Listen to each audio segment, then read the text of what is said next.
Good afternoon, everyone. We are convening the Committee on Commerce, or Consumer Protection and Commerce. It is Tuesday, February 24th, 2026, 2 p.m. in Conference Room 329. Vice Chair will be handling the testimony today. Go ahead, Vice Chair. Thank you. Just letting everyone know, I also have a 2-minute timer here. If it goes off, I'll try not to cut you off right away, but just to be conscious of time, I will ask you to wrap up your remarks. So we'll be starting with HB 1697 today, relating to natural hair braiding. This bill exempts natural hair braiders from licensing requirements under certain conditions. First up is DCCA Board of Barbering and Cosmetology offering comments.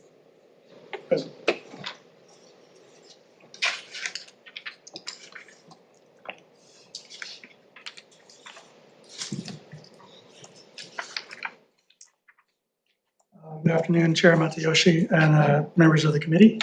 My name is Alan Yim. I'm the Executive Officer of the Board of Barbering and Cosmetology. And the board offering just the following comments on the HB 1697. At its last meeting on February 10th, 2026, it reaffirmed that hair braiding does fall within the scope of practice for cosmetologists, hairdressers, and barbers. However, because the training requirements are minimal, the board has determined that individuals engaged solely in natural hair braiding are not required to seek registration for licensing right now at this time.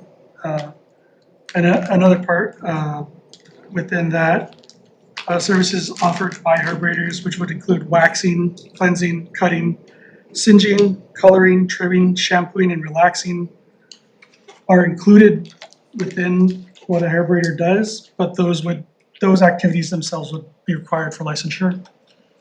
The board is concerned about exempting natural hair braiders from licensure will create a gap in consumer protection in regards to sanitation training and enforcement. The use of braiding devices in the practice of natural hair braiding presents health and safety risks if proper sanitation standards are not followed. If natural hair braiders are exempted under this bill, the board will have limited authority to enforce consumer safety requirements related to those services. Thank you for the opportunity to testify on this bill. Thank you. Next up is the Institute for Justice in Support on Zoom.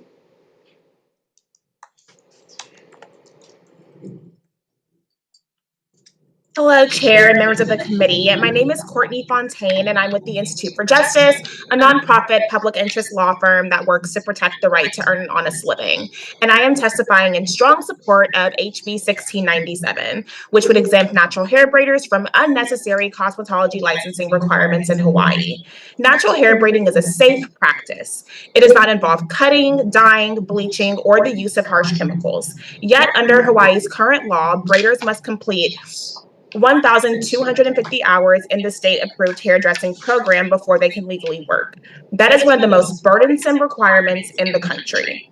Those 1,250 hours can cost more than $17,000 in tuition, and the training focuses largely on services like cutting, coloring, chemical treatments, makeup, nail care, and facials, none of which are relevant to natural hair braiding. These requirements create a significant barrier to entry, particularly for low-income individuals and aspiring entrepreneurs, many of whom are women of color and who already possess the skills necessary to braid safely. 36 states have already exempted natural hair braiding from cosmetology licensing laws. Lawmakers around the country have recognized that these burdensome requirements do not harm public safety and do not require the current licensing implementations. Importantly, HB 1697 maintains reasonable sanitation and safety standards, and we ask that you please support this bill. Thank you. Next up is Grassroots Institute of Hawaii in Support. Aloha, Chair, Vice Chair, members of the committee. Ted Kafalis with Grassroots Institute in strong support of HB 1697. And just wanted to say we really appreciate, Vice Speaker, your work on this and introducing this measure. Right now, hair braiders are in regulatory limbo. So you're technically required to have a full cosmetology license. In practice, this requirement isn't enforced due to legal concerns. That's not really good policy though, that's just uncertainty. So Hawaii's cosmetology license is just a bad fit for hair braiders right now. It requires 1,800 hours of training. Even if you look at something like the hairdressing license, which is 1,250 hours of training, little of that actually has to do and relates to natural hair braiding. As the Institute for Justice noted, Hawaii is actually behind the curve. There's I saw 37 states that have exempted hair braiders from this kind of licensure. Most have done so in the past decade, and there haven't really been any widespread safety concerns reported. We do think that this is important just to replace this regulatory gray area with some clear rules, and we hope you pass this bill today. Mahalo. Thank you. Anyone else in person or on Zoom who would like to testify on HB 1697? And just noting that 16 individuals submitted written testimony in support, and as well as 2 individuals in opposition. Members, any questions? Oh, Griffey Chiang. For GCCA, Mr. Yip? Yes.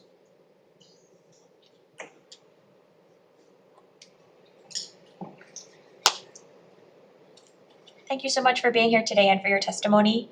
A couple of the other testifiers, and you mentioned it also in your testimony, suggested that there might be a need for some type of sanitation or health type related training for hair braiders.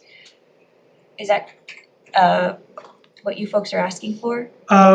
From the board's concerns, they want to emphasize the training for sanitation itself, and just while they recognize that there is a heavy burden on meeting the training requirements for licensure for cosmetologists and hairdressers, a broad exemption removes any sort of training to practice as a hair braider, and so that is, while there is minimal training required, there is still public health risk when it comes to dealing with hair on hand, and then if individuals are practicing using specific braiding tools or devices and they aren't trained properly in sanitation, there is cross-contamination concerns as well. And so while the board hasn't put forward anything requesting a specific training program, we don't know what that would look like. And that is something to think about when moving forward on the bill. Does the board, or is the board aware of any type of standalone course that could be made a requirement as a condition, say like a registration? I don't have an answer on that right now at this time. Okay, would you be able to get back to the chair? I think that'd be really helpful, to address some of the concerns in testimony, if they could just take a standalone health sanitation course and not have to go through the 1,200 or 1,700 hours for the full barbering cosmetology license, but just to address that specific concern. Yes, I could bring that up to the board and see what they have on that. Okay, and if you could get back to the chair, that would be great. Yes, of course. Thank you. Thank you, Chair.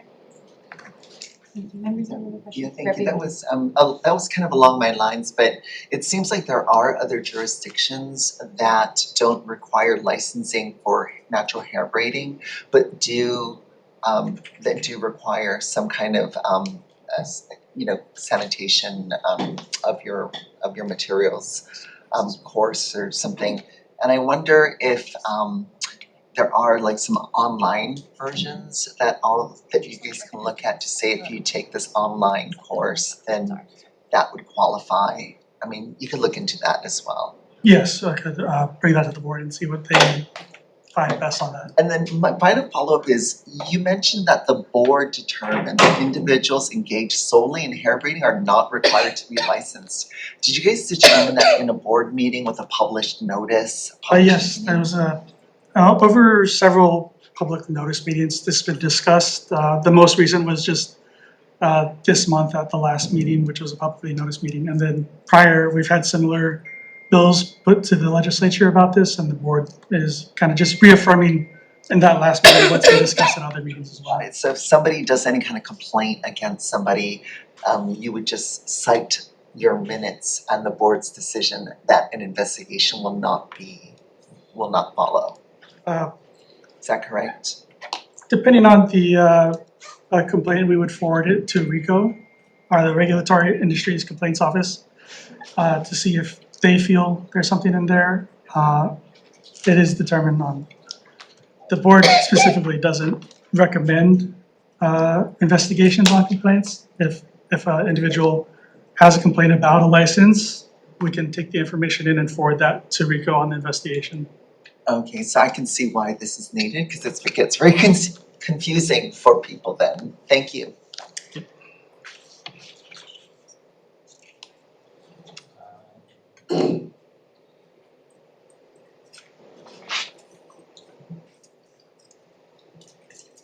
Okay, we're moving on to our next measure, HB 1678, relating to associations. Clarifies that in planned community association and condominium elections conducted by cumulative voting rights apply to all candidates, including write-ins, and that individual votes are used when allocating votes.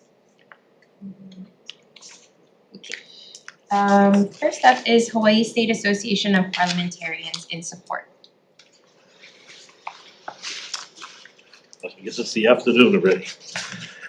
Good afternoon, Chair Mariachi, Vice Chair Gandanetti, and committee members. I believe that the testimony we provided is pretty complete, so we'll stand on our written testimony and available for any questions. Thank you so much. Ann Anderson in support on Zoom. I'm here in person. Thank you.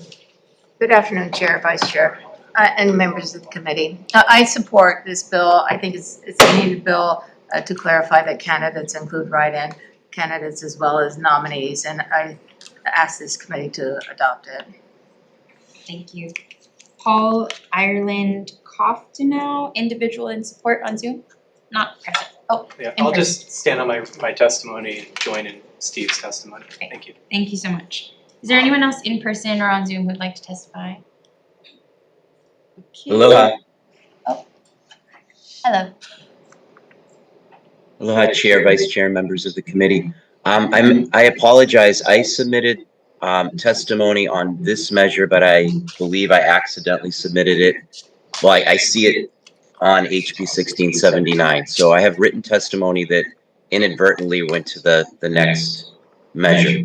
If I could, I will read it because it's clearly in front of me for the next measure. So again, many of you know me, but my name is Greg Nisakian. I currently serve as the president of Kokua Council, the vice president of the Hawaii Alliance for Retired Americans. I'm a director on my condominium association board, and I'm also a member of the Good Government Caucus.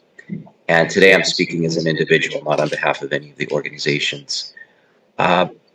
This bill, HB 1678, is an opportunity to finally allow a democratic and fair election at all condominium associations. So I'm suggesting to change this bill, to amend it, to remove the proxy voting. Proxy voting is an abuse of power at many condo associations.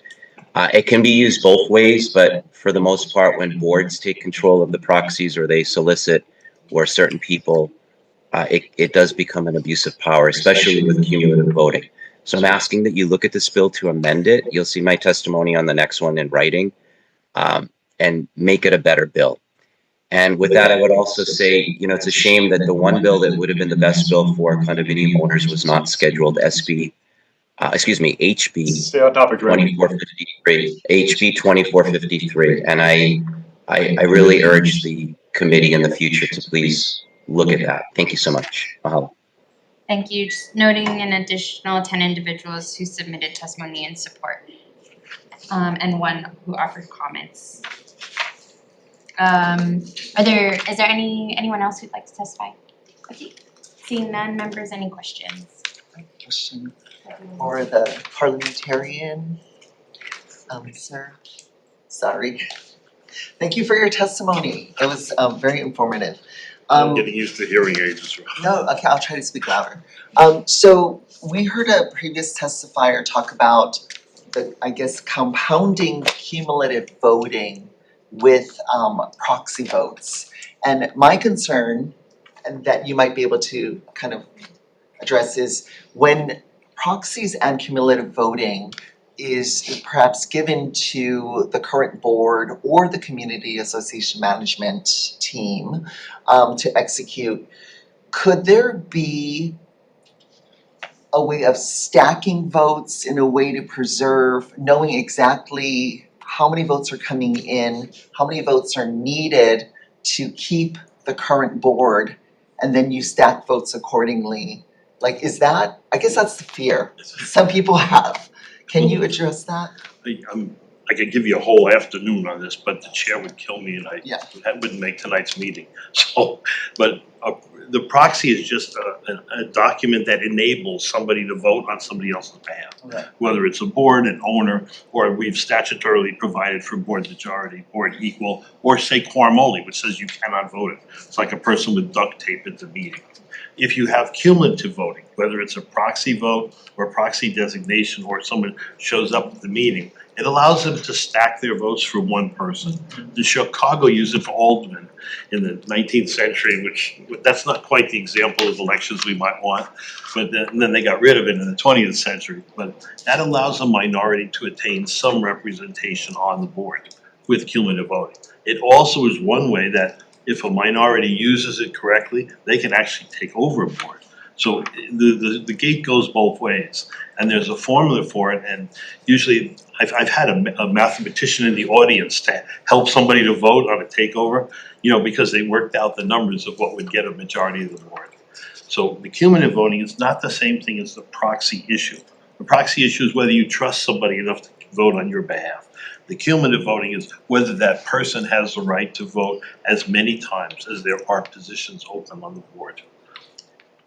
Does that help a little? Well, kind of, but my concern is as votes are coming in, and they're coming into whom? To the board, to the community association management company. So they see that they're counting votes coming in, and they're sitting in proxy with cumulative voting. Now they have this whole, you know, big bowl full of votes that they're like, oh, these people are getting this many votes, so let's issue more votes for this person. Yeah, okay, legislature actually handled some of that quite well a couple decades ago.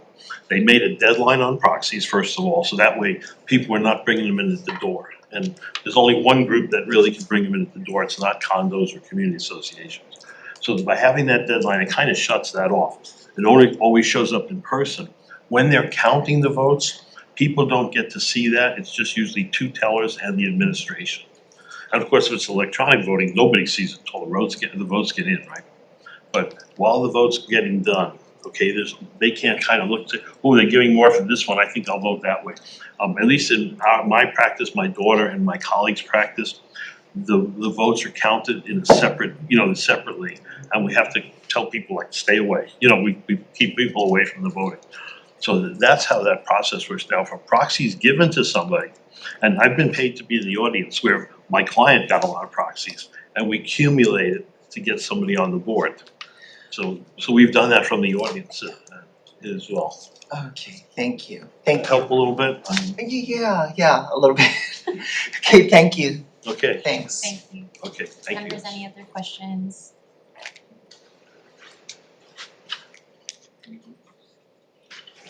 Moving on to HB 1679, relating to condominiums, clarifies an association board's authority with respect to calling and authorizing electronic meetings, electronic voting at electronic meetings, electronic voting without a meeting, and mail-in vote or mail voting without a meeting. First up, again, Hawaii State Association of Parliamentarians in support. Well, I have kind of a pleasant surprise for you. I did provide testimony on this. This has been a process that's been slow moving since about 2021, when we worked together on electronic voting devices. Ever since we watched 900 people vote in 30 seconds to a minute at a meeting of the Soccer Federation, it seemed like it would be a lot faster than taking an hour to count 100 ballots. And we looked for something, and then COVID hit after we got the statute changed to provide for electronic voting. And so then the statutes changed, and it really needed some improvement, and we put together some testimony based on our experience. Personally, I've done between 30 and 40 electronic voting votes, and the only place where I've actually seen a real problem has been with paper ballots, where somebody took the paper ballot from the previous meeting and shoved it in the ballot box of the current. And unfortunately, we caught it, and then we had somebody who was forging the proxies for a dead person. So those are what's happened in 400 meetings last year. As far as the electronic voting, it's quite secure. I spent several years in the security field and went to 24 cities with a 370-page manual consulting on security. So I have a little experience aside from what you, ladies and gentlemen, know me as a parliamentarian. And it's probably about as secure as your secured sockets when you go into your bank. And in some cases, it's more secure depending on which bank you have. So what we do is we basically saw the statute. You have two different types, major types of voting. You have voting that's completely separate from the meeting. That type of voting, there's really no proxies involved. That's just voting like a mail ballot, and they just vote. Electronic version of a mail ballot, same thing. Then you have voting at the meeting. Now, what type of meeting? Do we have a meeting where we eyeball each other, or do we have a meeting where we're using like Zoom and it's online? So anyway, so with your permission, Madam Vice Chair, we actually have an election going just tailored for you guys, okay? But you gotta say no on the jet travel for people, okay? So if you wish, if it's okay with you, I will give you a way you guys can actually see how difficult it is to vote electronically. Would that be okay? I'll give this. Sure. There you go. I got about 9, at least 10 of them, one for each victim here. Thanks. And I'm available for questions, obviously.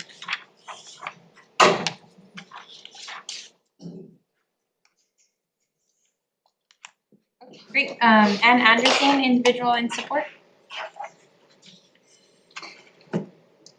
Thank you, Chair, Vice Chair. I support this bill. I submitted testimony that goes through the reasons, but one of the most important things about this bill is it will correct a problem that was created in a 2024 change, which moved the 60-day time period for written consent to cover everything. It covers electronic voting, written consent, mail voting, and that's made it almost impossible now for associations to do anything by written consent, like borrowing of money, imposing insurance requirements, amending the declaration. So we really need to fix that, and this bill will do that. So it will be that the time period would be either as provided in the statute or as determined by the board. It also will simplify the process for obtaining owner approval. It simplifies the process for voting during a state of emergency. It cleans up terminology. I previously referred to special meeting rules. It should be special rules of order. And then it clarifies that proxy voting can only be used at a meeting, which is consistent with the current statute, and not used when it's action without a meeting. And those words without a meeting come from 414D. We just use same language from existing statutes for a corporation, for nonprofit corporations. So it clarified that if it's action outside of a meeting, without a meeting, it would be all owners would have to vote themselves. I did note in the testimony that 514B 123 says you can only have proxies, the proxies will be valid for the meeting and its adjournments, and they'll state the date of the meeting. There is a provision in 123 B that has language that says an owner may vote by mail or electronic transmission through duly executed proxy, which is not consistent with the remainder of that section. And so I had suggested in my testimony one additional change to make, if you're willing, that would clean that language up to make it clear that proxies are only to be used at a meeting. Thank you very much. Thank you. Paul Ireland Coptonow in support. Chair Matayoshi, Vice Chair Grandinetti. I'm in support of this measure. My name is Paul Ireland Coptonow. I'm an attorney and also I'm a condominium unit owner. And as a condominium unit owner, I've been a teller at meetings and counted ballots. And one of the common reasons why association members might not attend meetings is because they can go on for a very long time and it takes a long time to count those ballots. So this could make it optional for the membership at the meeting to say, yes, we'd like to do the electronic voting process. They can opt in, and then we go forward with having the counting that Steve has demonstrated. And I think that would be beneficial as an option to association members. It's not going to be required, it's optional. Thank you. Thank you. Anyone else in person or on Zoom would like to testify? Aloha. Greg Misakian. Hi. Aloha Chair, Vice Chair, and members of the committee. Again, Greg Nisakian. And this was the one that I inadvertently, I swapped the two. I was up late at night doing testimony. I have a concern with this bill as it is written, and I fully believe it needs to be amended. I do serve as a director on my condo association. I have seen concerns also with the parliamentarians where there seems to be a one-sided way they handle things. So it always intrigues me that the parliamentarians show up to testify quite a bit at some of these condominium hearings for these bills, condominium-related bills, because they should be non-biased parties, and they're there only for one reason: to facilitate the meetings be conducted properly, not take sides, and just basically be there to make sure that the meetings are operating properly, that we're following Robert's rules. It's very concerning when I read certain sections of this bill. I know there's some changes, but one of the things is, what is electronic voting? What is specified? I have an engineering background, and I was actually responsible for one business unit, two business units. One was chip card and security of a very large corporation, one of the largest in the world. And I don't understand what that means. I do understand, but it's not well defined within this bill. So you need to look at what electronic voting is, what equipment is being used. It's open for all kinds of abuse, and it needs to have more amendments. And I'd be happy to help going forward if this moves forward. But as is now, I oppose it. Mahalo. Thank you. Any other testifiers on HB 1679? Seeing none, members, any questions? Yes, Chair. Rep. Hamilton. For the parliamentarian. Sorry, I think, thank you. So one of the concerns that my constituents raised was that during the, if it's an electronic meeting, I guess there's some concern, and you mentioned Zoom, that people they're muted, and maybe it's harder to jump up and so in a regular meeting where everyone's there in person, I think the condo owners can make a motion, they may rise and make a motion. However, it's my understanding that some of these digital meetings or online meetings, they're muted and they can't rise to make a motion, even a relevant motion, even one that's authorized by Robert's rules, because they need to wait for somebody to click them so that they can be acknowledged. Do you see that there's a discrepancy between in-person and electronic? Yeah, that's an abuse by a chair if they're not recognizing people who validly asked for the floor. Whether it's in person and the president just ignores somebody, or it's on Zoom where they lock them out so that they can't unmute. Okay, that's to me, we don't do that. Our clients are not gonna be doing that. But that's an abuse. I mean, there's 2,200 condos out there. I couldn't possibly do them all, but no, we don't. That to me would be unethical from my practice, is that if a person validly requests the floor, they request the floor when nothing's pending, and they have a right to make a motion, whether it's an online meeting with owners participating online or in person. And so you have, that goes way beyond electronic voting. That's a matter of proper chairmanship. And actions like that, they lead to removal proceedings like that happen a couple of weeks, that's, or Friday afternoon ago. So, that's abusive behavior. Okay, but yeah, thank you. And then I also appreciate this because I went on and did it and I see that there was a voter receipt. Because another concern that was raised to me was that the chain of command of the ballot, meaning like if it's done in paper and at the end of it, if people are debating, you just go, well, here's the signature of these voters. And you can see whose ballot it is and how they voted. And it's easy to kind of contest, I guess. But on this digital version, would somebody be able to, because I know there's secrecy on one hand, but how do you do the verification of the vote on the other hand? So we had, first on a vote on a paper ballot, people don't usually sign it. So you don't know who turned that ballot in, right? And if it's like 100 different, if it's all the same percentage, there's no way to know. In fact, you don't even know if somebody took a picture on their smartphone and had their buddy come in with a bunch of copies and then stuff the ballot. You just don't know. And so with the electronic voting, you create an access key and a password, and that only goes to the owner of record. And then the owner of record, there's a warning and stuff like that. Now, there is a provision if, for example, we had this with Princeville. They weren't a client, but it happened where the wrong person got the access key. So they were able to, with the electronic voting, they couldn't tell how they voted, but they were able to void that and then issue a completely separate access key password, which you can't do that with paper. Once it's in the box, you don't know who, what, or where, you know. And it's problematic with paper when an owner shows up and they've given a proxy to somebody and that individual already has the paper ballot, right? Then the management company has to send them to go figure it out, you know. But with electronic voting, it's a little bit easier, but you also make sure that the keys are only given to those people who are entitled to vote.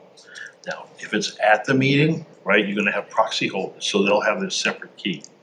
And kind of the beauty of that is that if somebody checks in, that proxy holder's votes go down.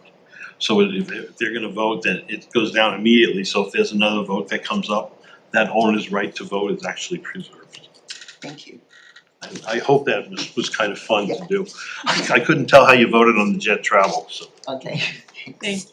For Ann. Yes.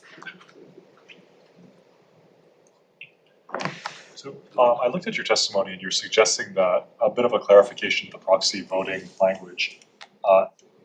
When are proxy votes, when could they be used outside of a meeting? Well, I'm not sure I see the risk of harm here.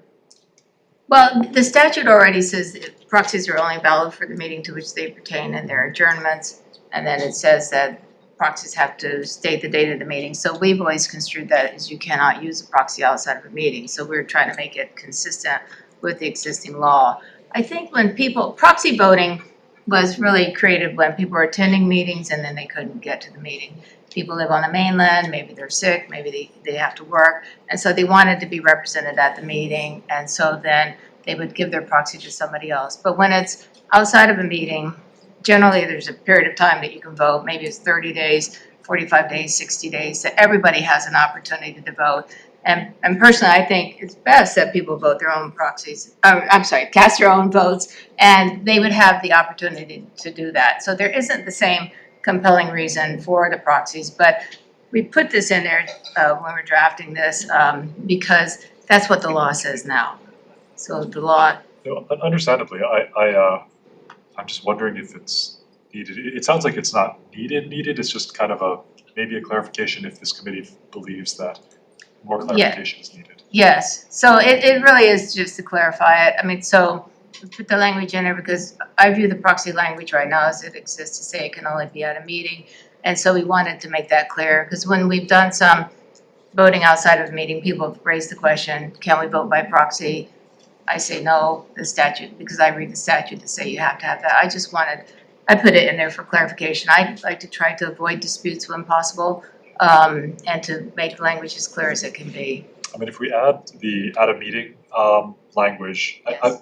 my fear is that by crossing out the language, a unit owner may vote by mail or electronic transmission through a duly elected proxy. If we cross that out, that might be signaling to people that we are not okay with proxies. I don't know what the harm is in leaving that language in if we specify it's in a meeting in the previous line. Well, I guess it was just, that language that's in the statute, the subsection B, I don't know where that came from. I mean, it came from 514 when it was originally drafted, and I don't know what the drafters were thinking when they put that in there, but I was concerned about it saying that, because it says unit owner may vote by mail or electronic transmission through a duly executed proxy. So it makes it sound like through electronic transmission or mail voting, you could give a proxy. And historically, like for example, when associations are adopting amendments by written consent, they've always required the owners to sign the written consent. They've never allowed a proxy. Can you not proxy vote electronically? Yes, you could. Okay, So for a meeting, so yeah, yes, you could at an electronic meeting.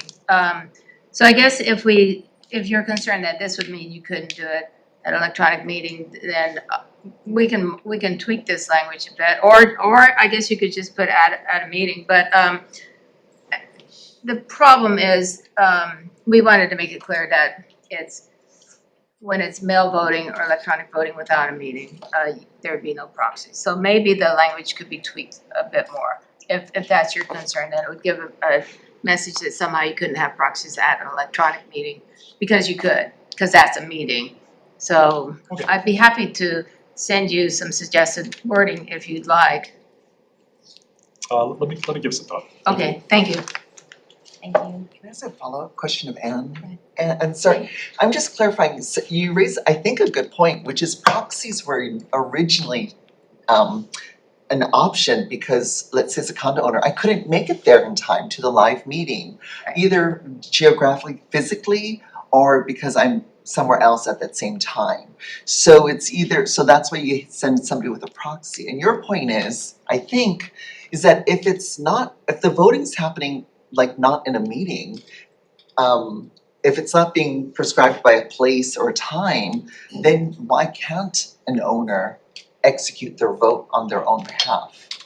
That's what I'm saying, on That's the voting outside of a meeting, when generally there's a period of time, Right. when I've done them, usually it's like at least 30 days to vote. People can find the time to do that, so they don't need to have a proxy, so that's why we put in there, for voting outside of a meeting, no proxies. But when they're at a meeting, when there's a specific time, so people may not be able to be in person, or even if it's an electronic meeting, they may not be able to get to their computers, they might be at work, they might be on vacation, then let them have a proxy, because that we want people to vote. We want people to have their votes cast, whether by themselves or through other people. But when it's outside of a meeting and there's a time frame, it's not like right now you must do it. It's like you have several weeks to do it generally. Everybody can find that time. So that was the point of that. And I think that's the rationale for the proxies, is that if you can't make it, somebody can do it for you. I mean, obviously, there's another rationale too. Some people just trust somebody more than themselves. I mean, they may, some people want somebody else to help them with their decision making. They may feel people who give their proxies to the board trust the board. People who give their proxies to their neighbors trust their neighbors. So it doesn't mean people shouldn't be able to give proxies, only if they can't attend, but they should be able to give proxies for meetings, I think. That's my belief. Thank you. Thank you. Thank you. Any further questions? Okay. Seeing none, moving on to HB 2282 relating to insurance. This bill amends various provisions of the insurance code to update and improve existing provisions. DCCA Insurance Division and Support. Afternoon, Chair, Vice Chair, members of the committee, Matt Sujimura on behalf of the Insurance Division. The division stands in strong support of HB 2282. Just as a high-level overview, Sections 1 and 5 are meant to increase consumer transparency. Sections 2 through 4 are meant to update the adjuster and the independent bill reviewer licensing standards. And Section 6 proposes amendments to Chapter 431K, just to align the language with a prior amendment in 2021. Our testimony does also include a number of proposed amendments to HB 2282, which are more so meant to align sections 2 through 4 better to the adjuster and independent bill reviewer chapters. But happy to answer any questions. Thank you. Thank you. That's all the testifiers we had signed up. Is there anyone else in person or online who'd like to testify? Aloha from Zoom. Hi, Greg. Aloha, Chair, Vice Chair. Well, I know you're Vice Chair. Aloha, Chair Matayoshi, Vice Chair, and members of the committee. I didn't have a chance to read this entire bill, but I did read the beginning portion of it. I would just like to make a couple of comments. As a condominium owner who has just received his renewal for his HO6 policy, I was surprised to see that my insurance had increased 20%. It's just slightly under 20%. And that's the most I've seen for an increase since I've had my policy. So I did call and I asked, I'm with State Farm, I did ask my agent why. And he said, well, that's what was allowed by the insurance commissioner, the department that oversees.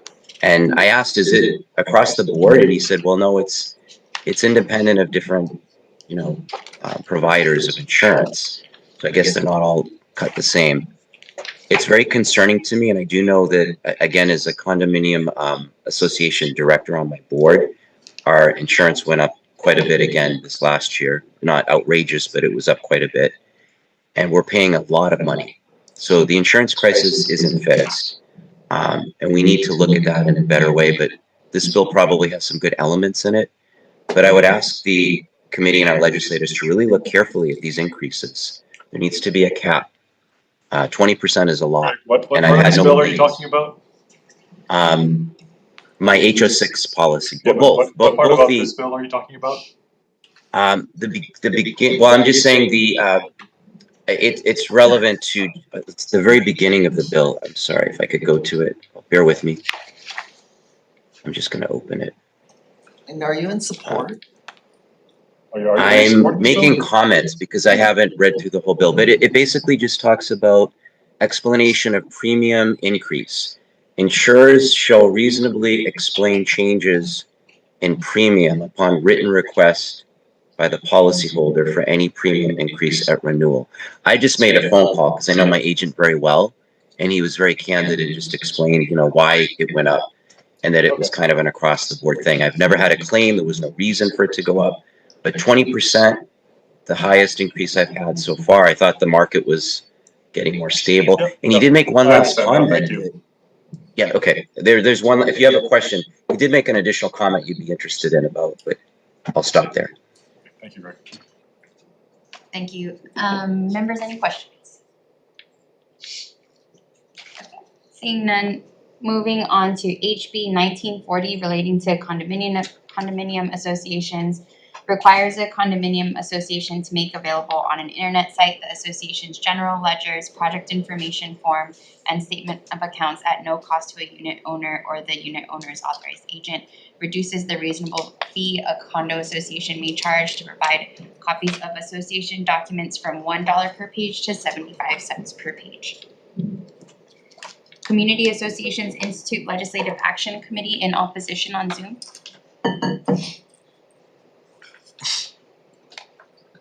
Aloha, Chair and Vice Chair and committee members.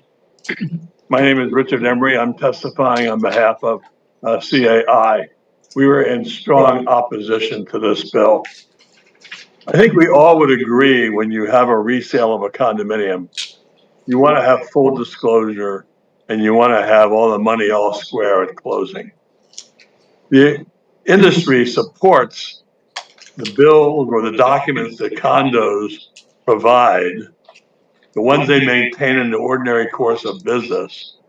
They support that being on an internet site for free or $1 per page.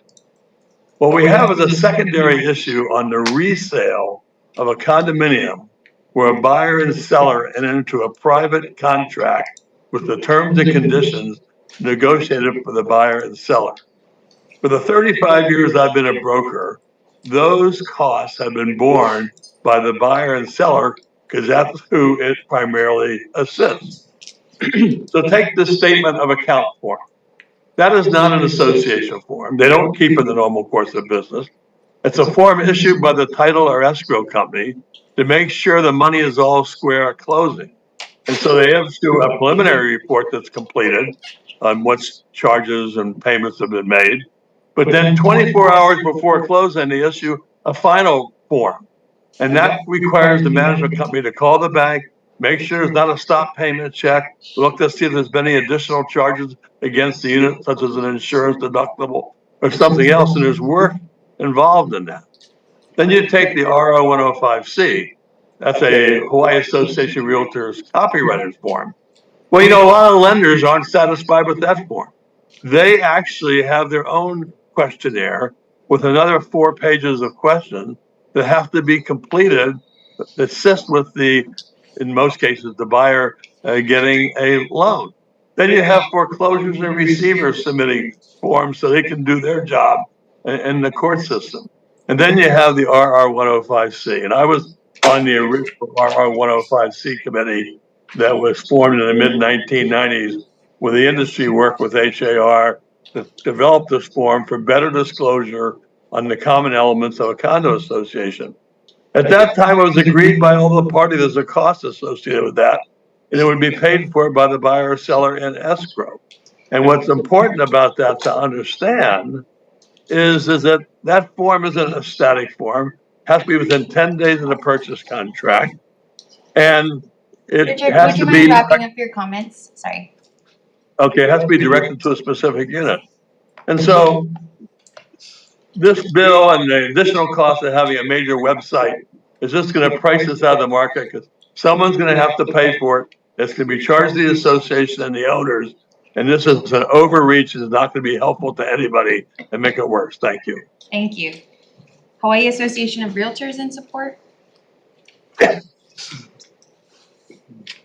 you, Chair, Vice Chair, members of the committee. My name is Lindsay Garcia from the Hawaii Association of Realtors. So we stand on our testimony supporting the intent. If the committee would like to move the bill forward, we humbly suggest friendly amendments that actually remove the form R105C by name, because as the previous testifier mentioned, that is a copyrighted HAR form, and instead we've offered an alternative definition for just a general project information form. Thank you. Okay, great. Thank you so much. Raylene Tenno, individual in support. Hi, if I may, Chair, Vice Chair, members of the committee, include Hawaii Council in this as well. The RR105C is kind of the issue of being placed online, because it's only as good as the date that it was done, because it changes. The questions are owner occupancy, delinquencies, foreclosures, and that information can change the next day. Or occupancy, because it's related to resale, so that percent could change as well. So posting it online would not be good, because somebody might use it and it be provided and be totally off base. For mortgage lending, we need it, but we need it up to the minute as to the information. We can't take one that's old, or even a month old. We have to have it currently dated, okay? When it comes to the statement of account, I'm assuming that's relating to your maintenance fee account. So with my condo, we're on Town Square. So recently I noticed they did an enhancement and it has my maintenance fee account, but I can't print the page. It comes up, you know how you can do the left click and print the page? This is what it comes up. So even if I took another method and snip it, it only will snip so many lines per page. I mean, cause I was like, this is gonna take me forever to do this, cause I only got like this much. And I think I included it in my testimony. So that would take me forever. But I needed a printed thing because there was something weird about my account. So I need to really see all the transactions and what they did, because there's something weird about my account. And yeah, I would appreciate it being online, but again, I kind of need to see it in the full version format to see what they deducted that they shouldn't have deducted. And I can't do it with the way that it's in now. It would be nice if they had a click up there and you can just click the PDF, versus having to scroll down. But I also did the manual version and requested it via affidavit. I did that way back in August. I'm still waiting for it. Did a second request in December and I'm still waiting for it. And when it comes to certain financial documents, we tell the boards. So that's been 2 minutes, if you could start to conclude your testimony. That the bank, some of their financials include bank statements, they need to redact the account numbers, because that leads to identity theft. The AOs are not gonna have the same protections for the bank as a consumer would if they had identity theft. Okay, thank you. Ann Anderson in opposition. Thank you, Chair, Vice Chair. I submitted testimony in opposition, and I joined in the testimony of Paul Ireland Coftonau. I know he had some troubles uploading his testimony, but he's here. He did an excellent job, so I'll just defer to him. Thank you. Did you want to come? Right, Chair Matayoshi, Vice Chair Grandinetti, I drafted probably the greatest testimony I've ever submitted to the legislature, so I'm so embarrassed that it didn't get to you guys. But I'm going to hit on a few points and spare you some time as well. What some of the previous testifiers didn't point on, and by the way, I am in opposition to this bill, is that there are serious and unnecessary invasion of unit owner privacy concerns here. I don't know if any of you have ever viewed a general ledger, probably not. If you've had, you either work as a managing agent or in a managing agent company, or you're an attorney. And there are unit owner payments provided in those general ledgers. If that general ledger is published online, I'm gonna see each and every condo unit owner's, no matter who they are, payments on their accounts. That is a serious invasion of privacy. This bill doesn't have any safeguards or opportunities for redactions to prevent that sort of thing from happening. Similarly, the bill talks about statements of accounts. It's sort of vague in the condo world what that might mean. That's more of a title officer sort of term. So I'm going to assume that that's a statement of account that's provided to the title officers. And if a statement of account is published or statement of accounts are published online, I would construe this bill to mean that everybody's statements of accounts are published. Just the way that this is worded, it means you have to make everybody's statements of accounts available online. So that would be absurd. Also, another issue is the cost. If you have 400 units in you would have to have 400 different forms that you're providing to everybody, and you're going to have someone who is hired by the association to go through this and make sure that the statement of account, the project information form, the general ledger are all up to date on a daily basis online. And that's not really meaningful, because it's better to have these prepared and their time and their transaction based. They're going to be when someone's buying a property, refinancing, or there's a foreclosure. These are requested when a transaction is happening. So thank you for the opportunity to testify, and I appreciate if this bill were deferred. Thank you. Greg Misakian, individual offering comments on Zoom. Aloha again, Chair, Vice Chair, members of the committee, Greg Misakian. I'm agreeing with some of what a number of people that just testified told you. So I'll try to do this very quickly. So the first one is the RR 105C does not belong. That does pose a concern. So just like they say the gondola does not belong to the RR 105C does not belong to the. So, and I use that in my Senate committee hearing. And by the way, there's a Senate version, not like this. This bill, I don't know how this bill ever became, but there's a Senate bill that is similar in nature, but way better than this, that talks about documents that should be available. So let's get right to the documents. The list, which is 3, is wrong. The lists that should be available are the meeting agendas, the meeting notices, the association notices, the minutes of meeting, the financials, minutes of meetings, plural, the financials, contracts for major projects. Once the contract is signed, owners have a right to that. One testifier who knows well, because he works for the national portion of Associate, the national group, knows that there's Town Square. We use Town Square. I'm a board member.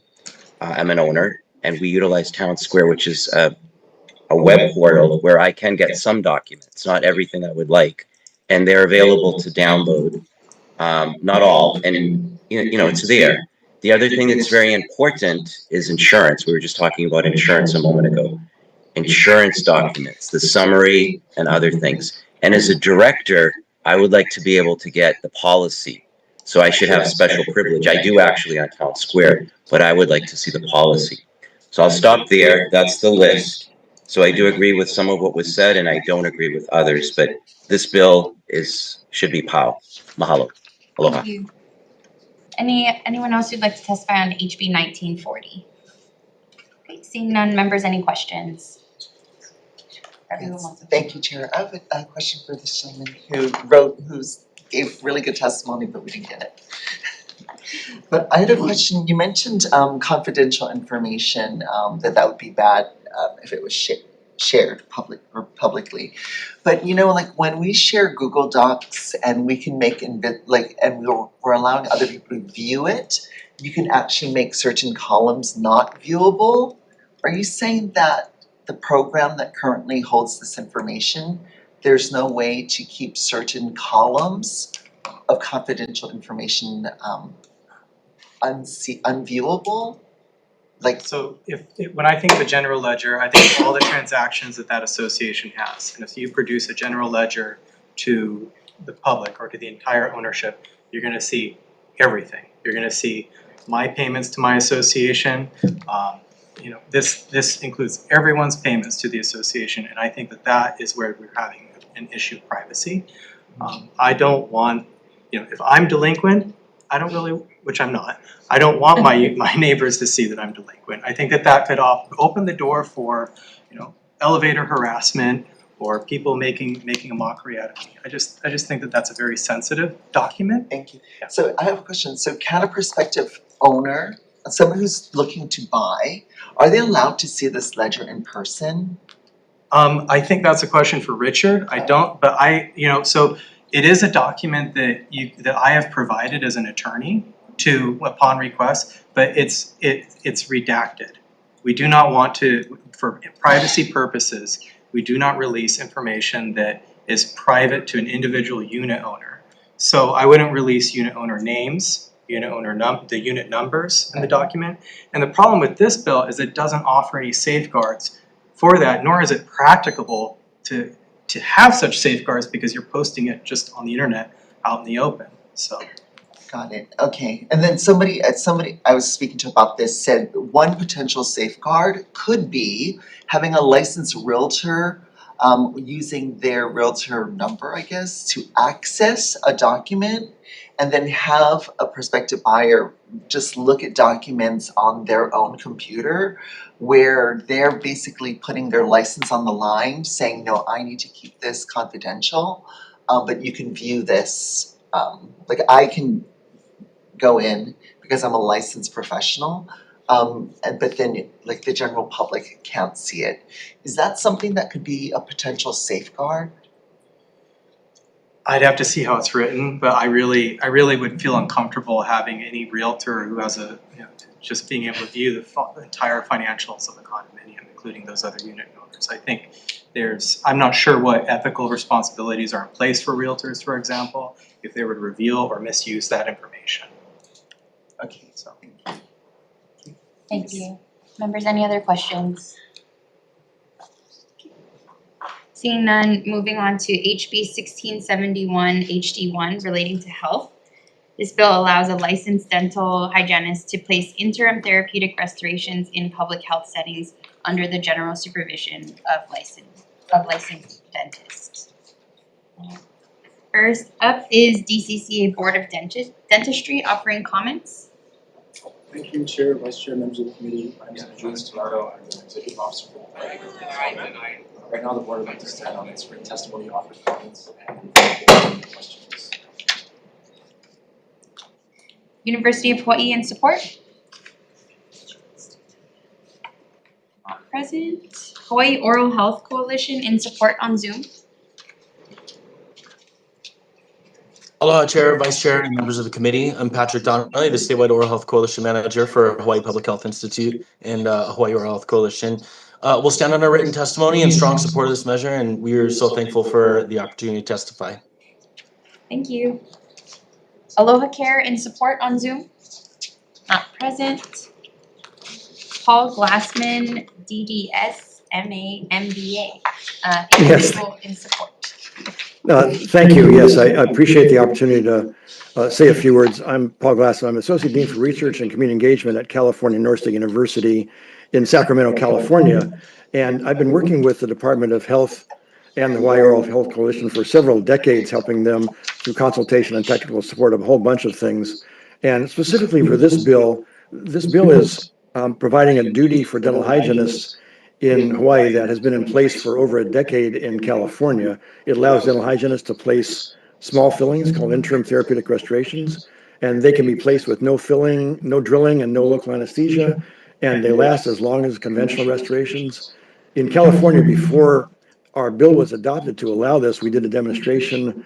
1,000 of these were placed by hygienists, 100% were done correctly, no adverse outcomes, and now it's being done for over a decade now. We've had hygienists placing this.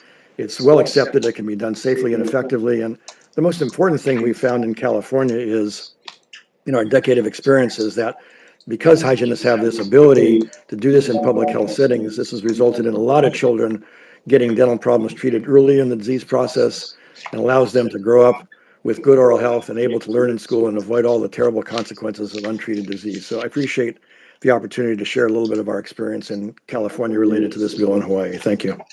Thank you. Anyone else in person or on Zoom who would like to testify on this measure? Seeing none, members, any questions? Yes, Board of Dentistry.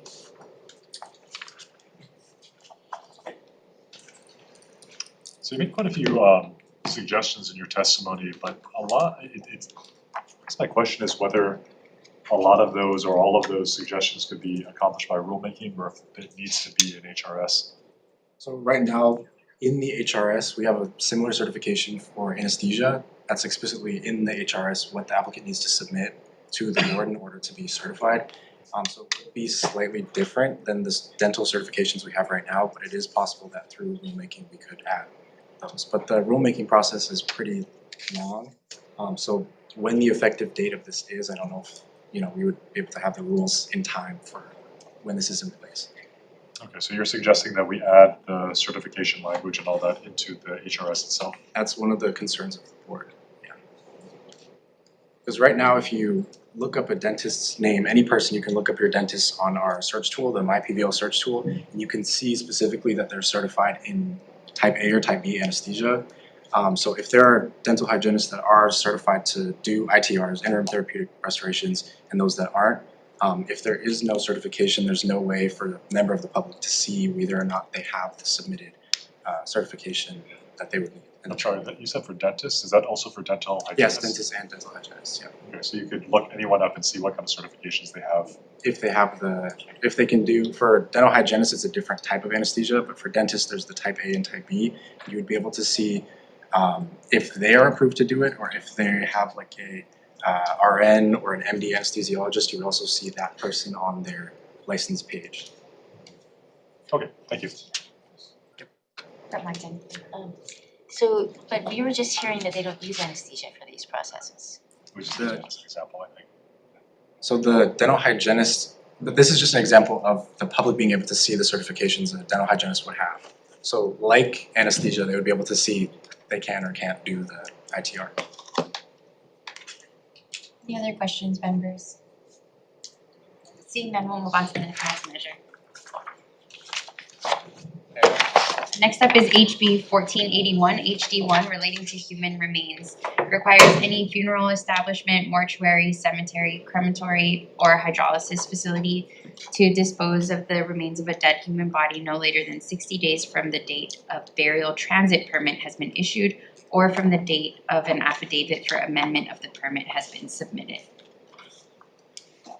First up is Department of the Medical Examiner offering comments on Zoom. Good afternoon, Chair and members. Masahiko Kobayashi. I'm the medical examiner for the city and county of Honolulu. I have submitted written testimony, but please allow me to summarize. I would like to make it clear that we support the bill's good intent to reduce the burden on grieving families and funeral homes. We are just concerned that sometime in the future, the 60-day period from permit issuance may unintentionally affect the transfer of remains from medical examiner or coroner custody following completion of our investigation. So we respectfully request clarifying language to ensure that a medical examiner or coroner is not expected to retain remains longer than necessary once investigation is complete. Thank you so much. Thank you. Hawaii Funeral and Cemetery Association in support on Zoom. Good afternoon, Chair Matayoshi, Vice Chair and committee members. My name is Jay Morford. I'm the president of the Hawaii Funeral and Cemetery Association. We stand in support of our testimony on this bill and are happy to answer any questions that you may have. Regarding the medical examiner, we appreciate his comments today. I am not sure if this would be a state issue on this bill to deal with pickups at the medical examiner's office, but I'm happy to discuss that if you have any questions. Thank you. Thank you. Anyone else in person or on Zoom who'd like to testify on HB 1481 HD1? Seeing none, members, any questions?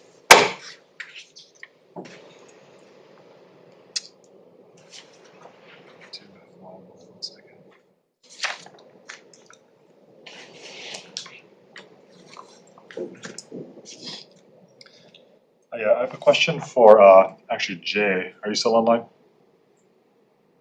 Yes, I am.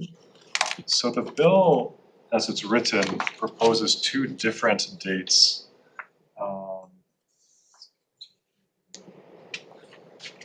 It doesn't say whether it should be the earlier or later of the two, though. Do you have any opinion on that? It says no later than 60 days from the date a permit has been issued pursuant to section 338-23, or from the date of an affidavit for an amendment of the permit that has been submitted. So currently, we will request a permit from the Department of Health.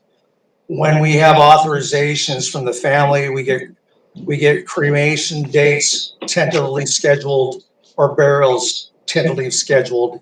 And then when we get the permit, it has a date on it. And so the time frame of when we actually get the permit from the Department of Health is generally based on the situation of the family, which is always different. As far as the time frame of the 60 days, this allows us administratively to pull the permit before we actually have all the authorizations or burials scheduled. And allows us to get that and then move quickly to do the actual cremation or the burial. So we're hoping this speeds up the process.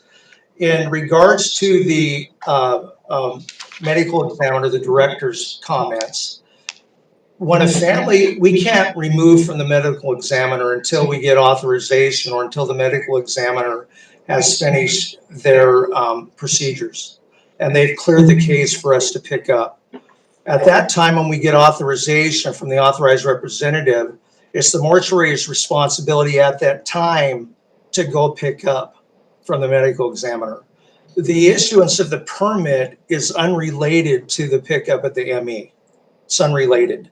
So I don't really understand where Dr. Kabiyoshi's concern is at this point, but I do think the mortuaries have a responsibility to pick up from the medical examiner as soon as possible. However, I know that we all have the same issue, and that's refrigeration capacity. And that's really where this is stemming from with the funeral homes and the mortuaries, or the medical examiner. Yeah, I hope I answered the question. I understand that. There's two time periods, though, set in the bill itself. If you can pull up the bill in front of you, it might be a little easier. Yeah, I have it. So on line, starting on line 7 on page 1, or I guess slightly before it, it says no later than 60 days from the date a permit has been issued pursuant to that section, or from the date of an affidavit for amendment of the permit has been submitted. Okay. Should it be the later of those two or the earlier of those two? They're unrelated. So if we get a permit and have a date on it, and we can't fulfill that date on the burial or the cremation, and we have to change it due to circumstances, that's when we have to get an affidavit. So they're really unrelated issues. They're unrelated. But it should be the later of the two then, is what you're saying? That the 60 days starts to run. The 60 days should start when we pull permit, because most of the time there aren't affidavits.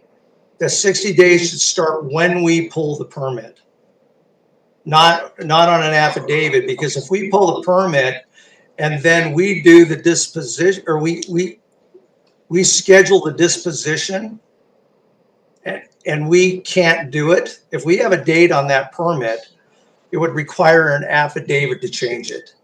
With this process, the only time that we would need an affidavit if there was a permit that had a date on it and then we had to change it. So if the 60 days passed, sorry if I'm sounding confusing, if we pull a permit and 60 days pass, we would have to get an affidavit to To change it. turn the clock again for another 60 days. Okay, so it's this one, and this bill will change it to the date the permit is issued instead of the date the permit's pulled.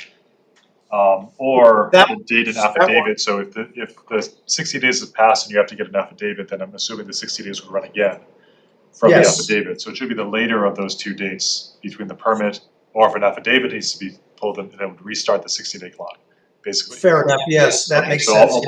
we'll put it later of, that makes sense, thank you, Jay. Any other questions? Okay, seeing none, moving on to HB 2015 HD1 relating to coffee labeling. Clarifies the labeling and advertising requirements for roasted coffee, instant coffee, and ready to drink coffee beverages based on where they were grown and processed. Hawaii Department of Agriculture and Biosecurity in support. Chair, Vice Chair, members of the committee, my name is Esther Record on behalf of Department of Agriculture and Biosecurity. We stand in support of this bill we stand on written testimony in support of this bill. Thank you. Thank you.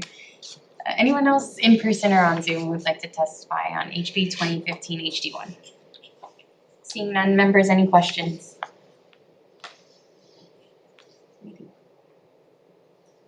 Okay, moving on to HB 2207 HD1 relating to invasive species, allows the use of certain monofilament netting for the protection of plants against invasive species. Okay, Department of the Attorney General offering comments. Aloha Vice Chair and Chair and members of the committee. Deputy Attorney General Jennifer Waihee Polk on behalf of the Department of the Attorney General. We have provided comments on the bill and recommend removal of references to the federal and state laws regulating devices for pest control as they do not apply to HRS section 14117. Which only authorizes the use of fine mesh nets for protection of plants as determined by the Department of Agriculture and Biosecurity. And it does not authorize the use to trap, destroy, repel, mitigate, attract, or kill an invasive species. The effect of the original bill, draft of this bill, would not be changed by our recommendations. And I'm available if the committee has any questions. Thank you. Hawaii Department of Agriculture and Biosecurity in support. Aloha Chair, Vice Chair, members of the committee. Once again, I'm Esther Record on behalf of the Department of Agriculture and Biosecurity. We stand on our written testimony in support of this bill. Thank you. Department of Land and Natural Resources in support. Aloha Chair, Vice Chair, members of the committee. My name is Patrick Chi. I'm from the Department of Land and Natural Resources and the Hawaii Invasive Species Council. We are in strong support of this bill in order to protect our palm species and especially our native palms, the lahulu, as well as the hala. So if you have any questions, I'm available over here. Thank you. Thank you. Is there anyone else in person or on Zoom who would like to testify on HB 2207 HD1? Seeing none, members, any questions?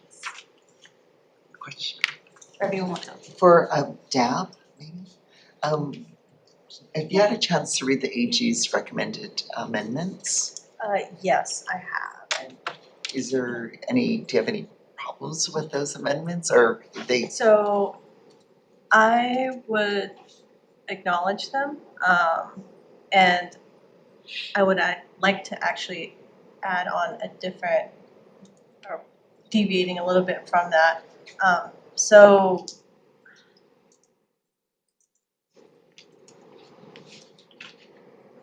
the way that the bill is currently written, it cites the federal regulations and also addresses some of the state regulations.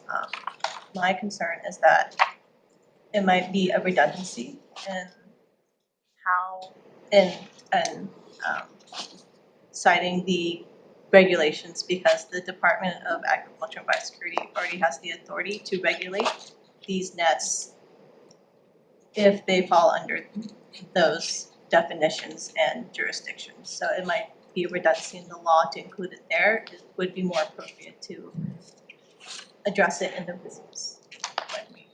Got it. write those rules. So just to clarify, it looks like the AG is recommending deleting the Yes. reference. So you would support that, because you're saying, It's because we would address Okay, it got it. in the rules, or if it's not addressed in the rules, our department already has the authority to enforce that within our Hawaii Revised Statutes, chapter 149A, and our rules as well. thank you. Thank you. Thanks.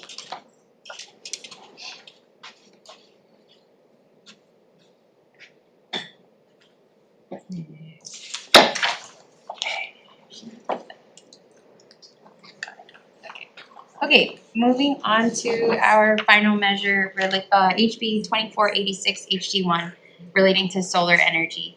Defines and provides requirements for the use of portable solar generation, of a portable solar generation device.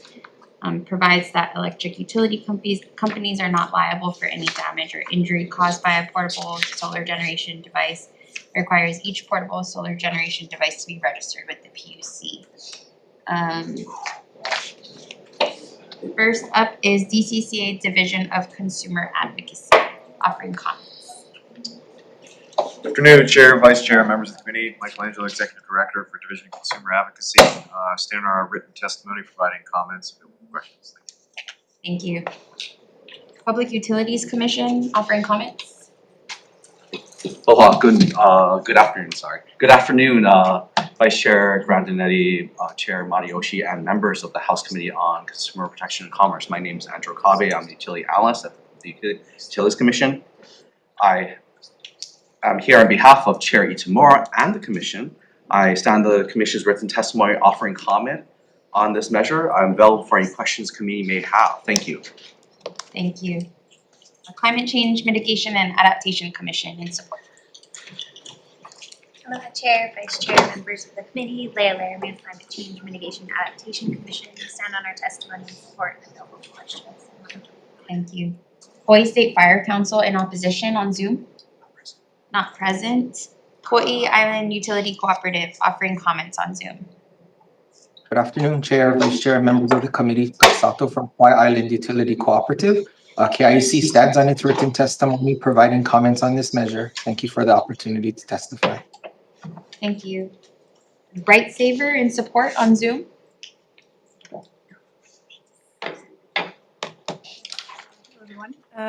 Dear Chair Matayoshi and members of the committee, my name is Hannah Ellis. We can barely hear you. How about now? Not too much better. We could maybe just have to shout. Sorry, I don't know what's wrong. All right, I'll do my best. Let's see. All right, my name is Hannah Ellis, representing Bright Saver. We are a national NGO working to make solar ownership affordable and accessible to everyone. Can you still hear me? Yeah, it just came like really loud now, so you don't need to shout anymore. Okay, great, sorry. We stand in our written testimony to strongly support HB 2486 to allow the people of Hawaii access to plug-in solar, saving money and reducing their energy bills. I want to use my time to clarify a few points made in written oral testimony. Safety and fire concerns are directly addressed in this bill through the inclusion of UL 3700 certification requirements. And this last point I want to make is that passing this legislation will actually make plug-in solar safer for everyone. Consumer demand for these systems already exists, and currently anyone can purchase these products online, such as on Amazon. Without clear state guidelines, consumers may unknowingly purchase uncertified or gray market products that have not been tested to recognize safety standards. This concern underscores why clear legislation is necessary. Major manufacturers that have invested in testing and certifying their systems to recognize safety standards, such as UL, are largely waiting on the sidelines without explicit state authorization and clear safety frameworks. Many of these companies will not sell their certified products in US markets due to regulatory uncertainty. So in closing, HB 2486 offers a clear and equitable pathway to expand access to safe, affordable plug-in solar for renters and households across Hawaii without requiring public subsidies or compromising grid safety. And we respectfully urge the committee to support HB 2486. Thank you so much for the opportunity to testify. Thank you. 350 Hawaii in support on Zoom. Aloha, can you hear me? Yes. Aloha, Chair, Vice Chair, members of the committee. My name is Sherry Pollock, and I'm with 350 Hawaii. We are in strong support of this measure towards plug-in solar systems. Our members are very, very anxious to see plug-in solar implemented.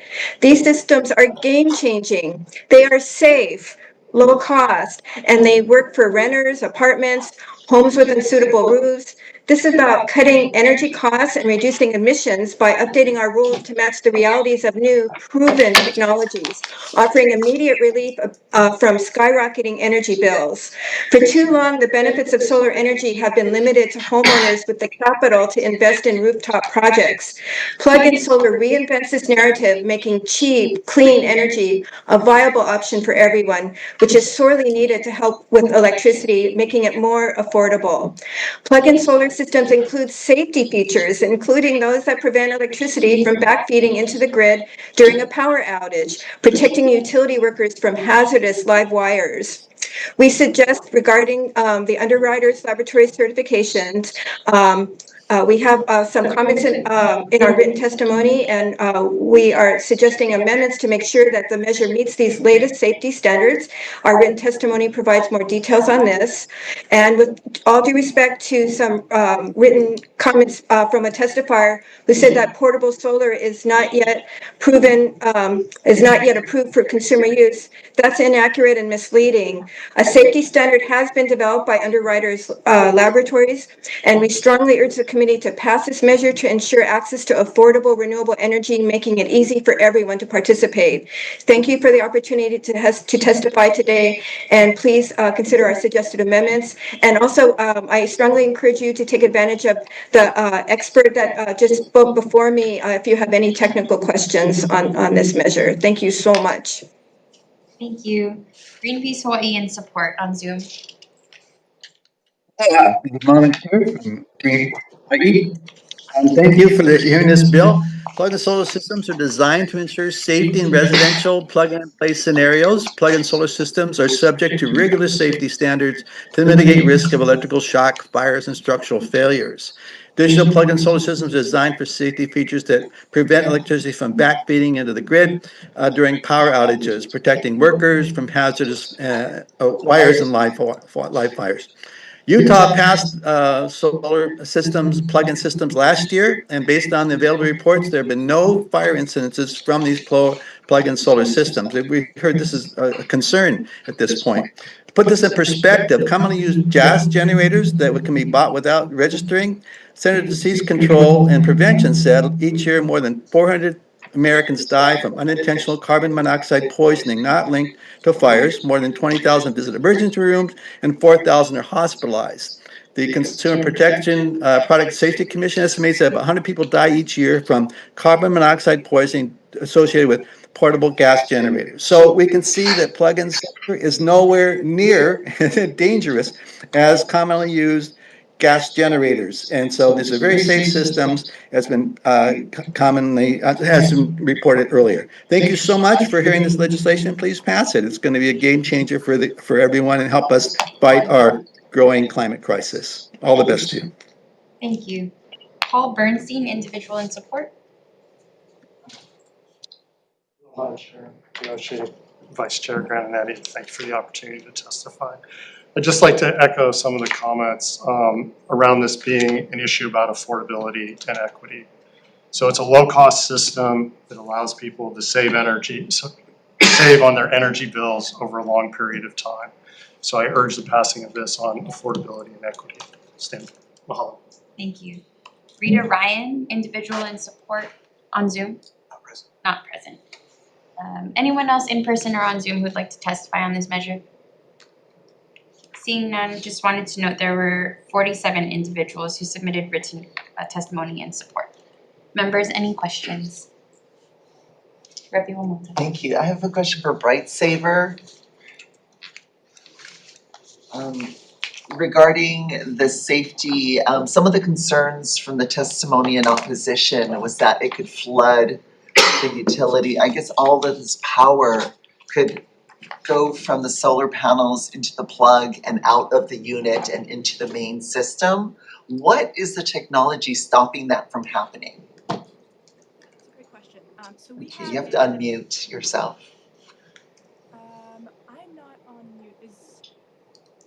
I can't hear you.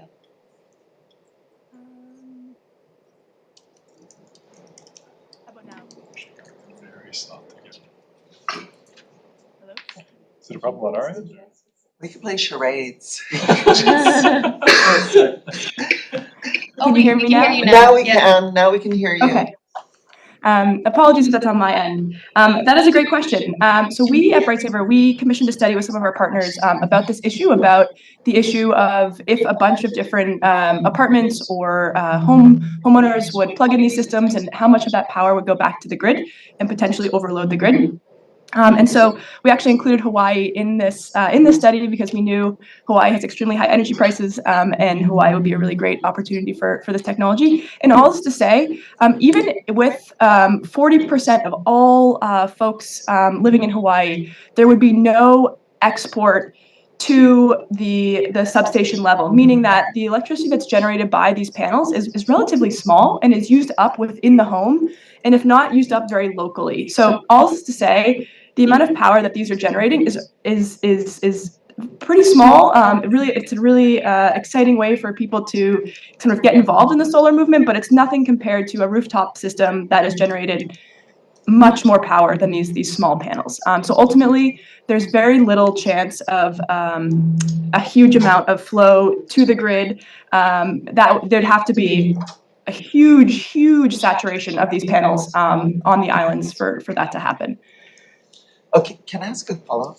Okay, regarding safety of the panels attached to railings of condominiums, are the systems that connect the panels to these railings, is it like rated for certain wind speeds, or because that would be kind of a nightmare in high winds if they're flying off of buildings?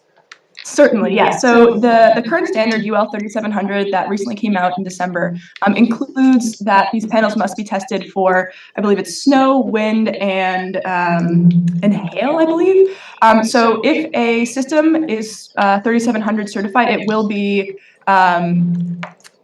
adjusted for high wind, and it will include a manufacturer's warning on how to safely affix these panels to address any wind hazard. Thank you. Thank you. I have a question for Bright Saver actually. Since you seem to be really familiar with this technology, in the fire chief's testimony, he talked about underwriters' laboratories being in the process of reviewing these products to develop national safety standards, and then once that is complete, then it has to go through the National Fire Protection Association and then the National Electric Code. Can you speak to that issue? Yes. Hold, I'm just bringing up my, I had a little point about this just in case it came up. So I want to debunk that right now with the outline of investigation that the Underwriter Laboratories has put out with 3700. Products can be certified to that right now. So it's not a case of this thing happens and then there's a next step. There is a next step, but devices can be certified to this right now. This just means that this idea of an outline of investigation means that it's a new technology, so it's not something that has been certified in the past, so it has to go through this outline of an investigation first. But that system, or that certification right now, it's almost 50 pages long, has all of these points included, and manufacturers can sort of certify their entire systems based on this right now. There just hasn't been that much movement at the moment, just because there hasn't been any push from states passing the legislation. It hasn't passed in enough states yet. So to that, it's a bit of a incorrect note by the Hawaii Fire Association. And then can you repeat your second point, please? The second part was that once that process is complete, I think it has to go through the National Fire Protection Association, and then the National Electric Code will update to meet those concerns. So yeah, are you aware of that being part of a longer process? So when we're talking about the NEC, like the idea that the NEC should update their code to address plug-in solar before consumers are allowed to use the devices, for example, this is unnecessary. So the new UL code listed for the plug-in system, so UL 3700, already aligns with the current NEC standards. So it's a bit of a misnomer to kind of go that back way. It already, the systems, if you're certifying a whole plug-in solar system to UL 3700, it already is in alignment with the current National Electric Code. So the technology is there. That's the issue though, right? Is that the current code would need to be, what the other testifiers are saying is that the current code would need to be updated.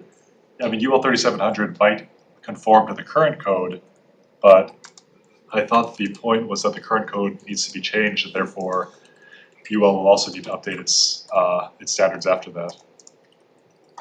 There's some complexity in the code right now based on the technology. In some senses, that the technology as it currently exists, you can sort of how the systems are kind of certified individually can currently be used in alignment with the code. UL 3700 as a whole is how do I describe this? It aligns with current standards, but if there were to include certain aspects, there would be a potential update needed. However, the UL 3700 addresses sort of those aspects with the technology. So I understand. So UL 3700 seems fine with the current code, but I mean, it's sort of a chicken and the egg thing, and it seems like this is the chicken, not the egg. It seems like if UL 3700 necessarily conforms with the current code, but you've already said that UL 3700 will need to change to another standard if the code changes, then isn't that kind of admitting that UL 3700 is insufficient right now? Because it will need to change when the code changes? So why would we be using that standard in our legislation today? So I think what they're trying to say, so there's very specific pieces, and I'm happy to address this in additional sessions as well. There's specific aspects in the NEC code that address different aspects of plug-in solar systems, and so from our perspective, for example, like nowhere in the NEC are PIPV units explicitly prohibited, and the NEC code, I have it 406 is about how to properly, for example, replace certain outlets. There's nothing in the code about backfeeding, much less the prohibition of these units. And so from our perspective, there's not a serious concern about the current NEC code with the UL 3700 systems as they are currently addressed in that certification. Let's have questions for Bright Saber. Okay, I've got a question for either PUC, maybe Mike, up to you guys, but it's kind of a golden lights. You can tag it like in wrestling. So for the code, I am kind of concerned that the code hasn't really caught up to this new technology yet. And if we're going to put, and to be fair to the previous testifier, I think we can modify the language in this bill to apply to UL 3700 or its subsequent codes or kind of equivalent codes. That being said, I'm a little concerned that the National Electric Codes haven't caught up yet, that they're insufficient currently, and it seems like the State Fire Marshal and others are concerned as well. I'd like your comments on whether it would be prudent to move forward now or to wait a year and come at it next session when everything's sort of stabilized. I mean, at least from our perspective, UL 3700 is the bare, 4700 is the bare minimum.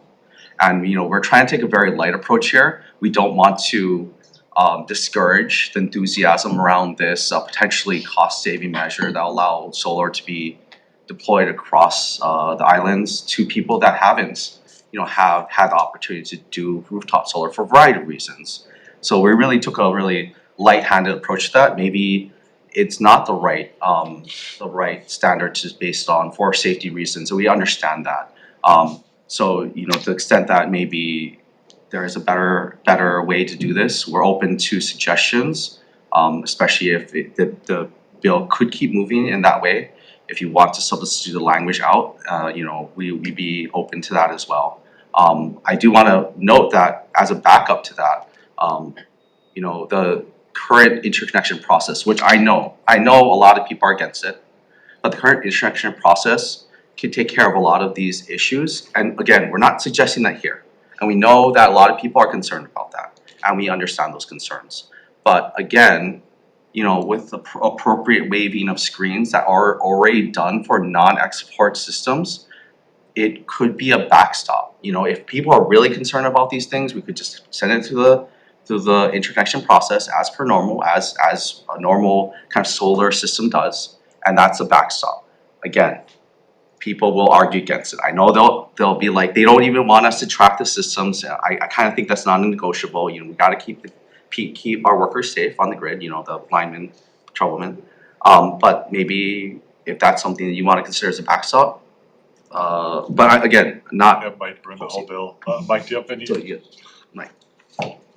I think there's two aspects to consider to this. One, I think where PUC and ourselves fall in is the relationship between the utility customer, utility, the grid itself, and there's the home. So we're probably more focused on that utility relationship, export to the grid. There is that standard that's in the testing phase, the UL 3700. That's something that I think it would be prudent to wait to see how that falls out.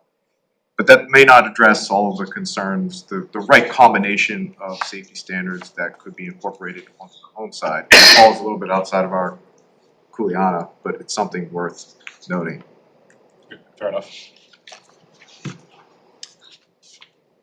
Go ahead, Rep. Barton. I have a question. I'm not sure which one of you, maybe PUC might be able to answer it, but this technology is being touted as, access to solar energy in a small way for people that otherwise don't have access. But what about stabilizing people when the power goes out? Is this a technology that could be used? And then we're talking about safety, convenience for sure, but also safety. I would imagine you would need to have a battery energy storage device, maybe a small lithium-ion battery, portable battery, that you can charge off of this to provide you that type of resilience. I don't know if it would be feasible to kind of disconnect from, your mains and then plug this into your grid and suddenly be able to run your fridge. I don't think it's meant to do that. I think you would need to charge a battery and then use that battery to supply for the rest of your personal resilience. If I understand, does that answer your question, Representative? Yes, thank you. Members, any other questions? Yeah, thank you, Chair. I think I heard one of the testifiers say that consumers can go out and buy a system now.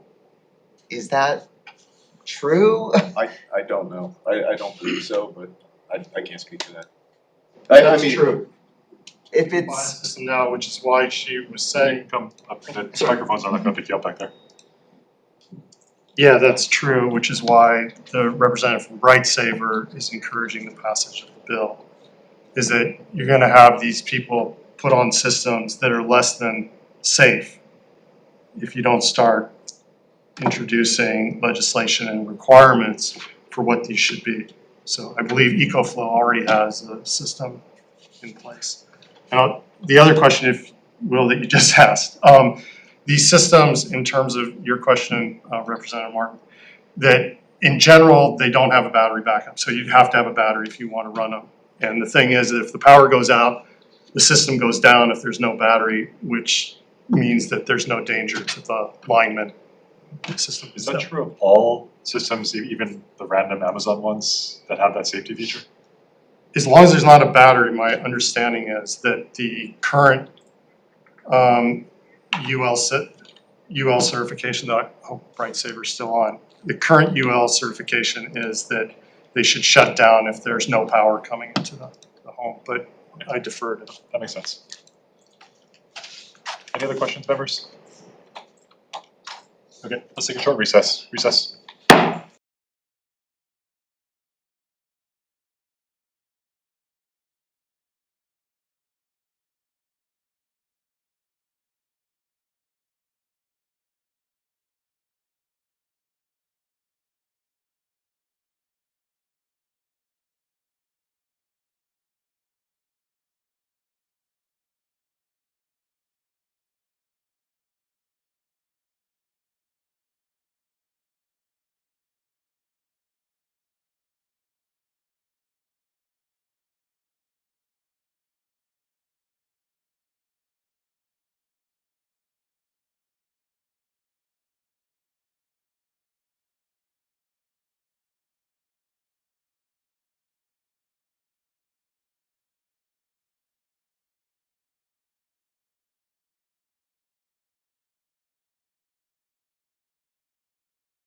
All right, reconvening, members, we've got a number of items on the agenda. First up, for decision-making, HB 1697 relating to natural hair braiding.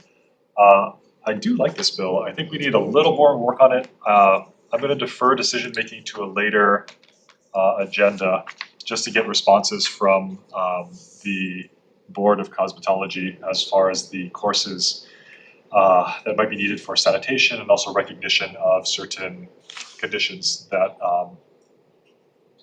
just a little more education. But I think when we do vote on this bill, I'm guessing next week, we probably are gonna add some kind of certification language in there.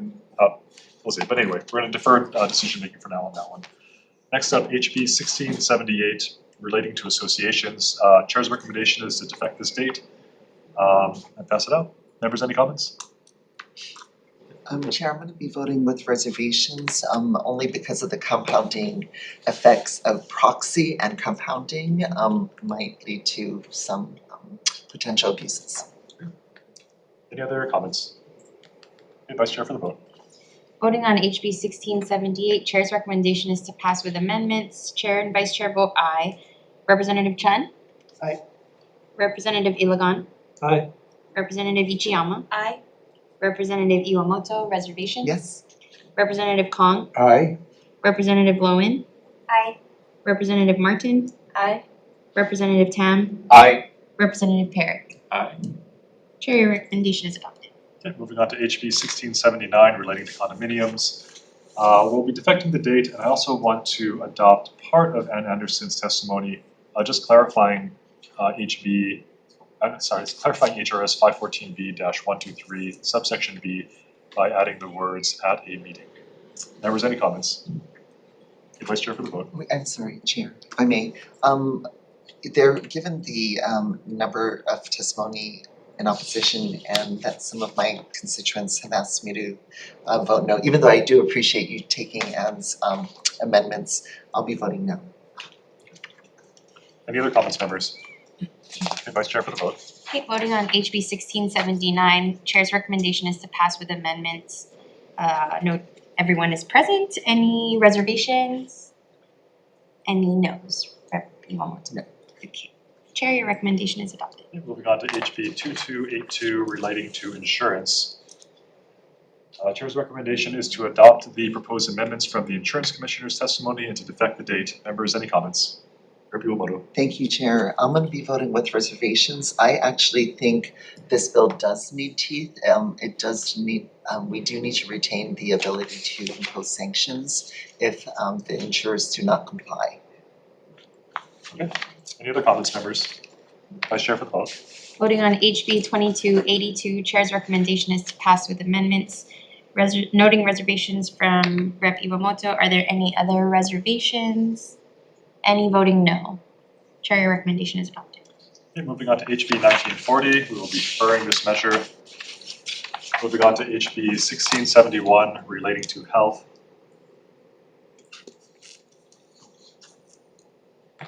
Okay, Chair's recommendation is per the Board of Dentistry to add a certification for ITRs similar to the existing certification for local infiltration and block anesthesia. That should, as the testimony indicated, show up on the website when people search for these dental hygienists, so make sure that they have the proper certification for it. The exact requirements of the certification will leave up to the Board of Dentistry. Members, any comments? Okay, Vice Chair for the vote. Voting on HB 1671 HD1, Chair's recommendation is to pass with amendments. Any members voting with reservations? Any no's? Recommendation adopted. Okay, moving on to HB 1481 HD1 relating to human remains. Chair's recommendation is just to clarify some ambiguity in page 1, line 7, to add the later of before the word date for clarity. Yep, it's already got a defective date. Members, any comments? Chair, I'm sorry, regarding the medical examiner's concerns, potentially about, I guess, I don't know how to say it, but a backlog of bodies and not enough refrigeration space, how did you reconcile that? So my understanding is that before they apply, they already have possession of the body, so it's not like it's being left with them. Doesn't seem to be relevant. Okay. Or yeah, it seems to be kind of a concern for sure for the medical examiner, but doesn't seem to be related to the situation. Okay, thank you. Yeah, members, any other comments? Vice Chair for the vote. Voting on HB 1481 HD1, Chair's recommendation is to pass with amendments. Any members voting with reservations? Any noes? Recommendation adopted. Okay, moving on to HB 2015 HD1 relating to coffee labeling. Chair's recommendation is to pass this as is. Members, any comments? Vice Chair for the vote. Voting on HB 2015 HD1, Chair's recommendation is to pass as is. Any reservations? Any noes? Recommendation adopted. Okay, moving on to HB 2207 HD1 relating to invasive species. Chair's recommendation is to adopt the AG's proposed amendments and to basically take out the CFR part. Members, any comments?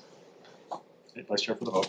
Voting on HB 2207 HD1, Chair's recommendation is to pass with amendments.